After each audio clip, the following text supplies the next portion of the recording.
آج میں اپنی کی موجودگی میں خود کو اتنا ہلکا محسوس کر رہا ہوں جیسے شیر خوار بچہ ماں کی گود میں اپنے آپ کو ہلکا محسوس کرتا ہے۔ یقین جانیے بچہ کا کتنا ہی بڑا دانشور کیوں نہ ہو جائے، کتنا ہی بڑا راج کیوں نہ ہو جائے، لیکن اپنی ماں کے سامنے زیرو ہوتا ہے، کیونکہ وہ ماں جو کئی مزاج کی مالک ہے، اس کی عظمت کو سلام۔ یہ دھرتی، یہ ملک، یہ بھی ہماری ماں کی طرح ہے، اور اس کی عزت کرنا، اس کی رسپیکٹ کرنا، اس کی قدر کرنا ہم سب پر لازم و ملزوم ہے۔ نہ تھا کچھ تو خدا تھا، کچھ نہ ہوتا تو خدا ہوتا، دبویا مجھ کو ہونے نے، نہ ہوتا میں تو کیا ہوتا۔ نحمدہ و نصلی علی رسولہ الکریم، اما بعد، فاعوذ باللہ من الشیطان الرجیم، بسم اللہ الرحمن الرحیم۔ یہاں پر موجود تمام بچوں کو میرا سلام، تمام مہمانان گرامی کو سلام۔ نائب صدر نصیر صاحب یہاں پر موجود ہیں، ہمارے انفارمیشن سیکرٹری جناب ڈاکٹر اصغر رانا صاحب، آپ کو مبارکباد۔ آپ وقتاً فوقتاً اس طرح کی محفلوں کا اور اس طرح کے پروگرامز کا انعقاد کرتے رہتے ہیں، آپ کا شکریہ۔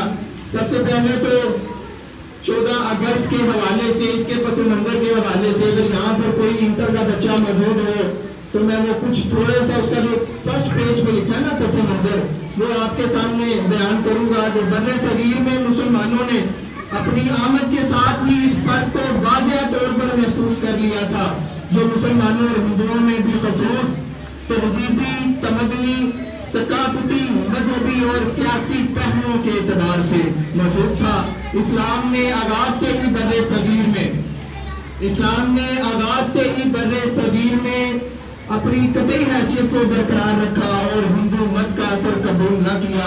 محمد بن قاسم نے سندھ پر حملہ کر کے مسلمان حملہ آوروں کی راہ ہموار کی۔ سلطان محمود غزنوی، شہاب الدین غوری، بہت سے ایسے لیڈران، ٹیپو سلطان، بہت سے ایسے لیڈران ہسٹری میں ہمیں ملتے ہیں جن کی قربانیوں سے ہمیں یہ خوبصورت وطن جو ہے وہ ملا۔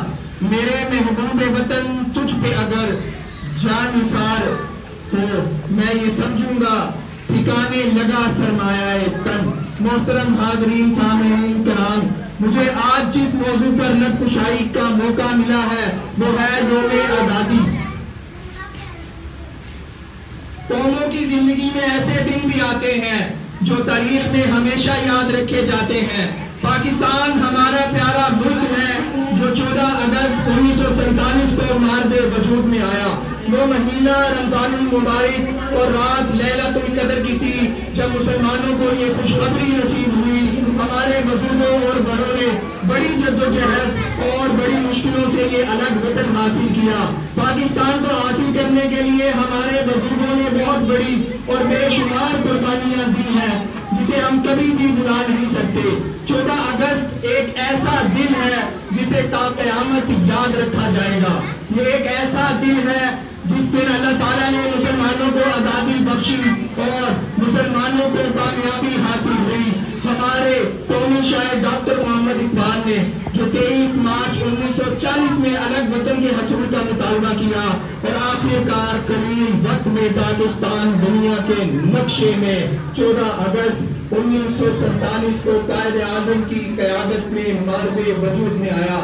جناب صدر اور میرے ہم وطنوں، ہمارا پاکستان وہ وطن نہیں جو وراثت میں اس کے بسنے والوں کو ملا ہے، بلکہ پاکستان کی بنیادیں استوار کرنے کے لیے متحدہ ہندوستان کے مسلمانوں کی ہڈیاں اینٹوں کی جگہ اور خون پانی کی جگہ استعمال ہوا ہے۔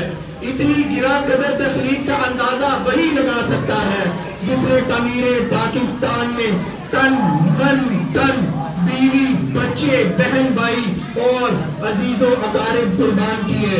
حصول پاکستان کے لیے لاکھوں مسلمانوں نے جام شہادت نوش کیا۔ کتنی ماں کے سامنے ان کے بچے قتل کر دیے گئے، کتنے بے بسوں کے سامنے ان کے خاندان کو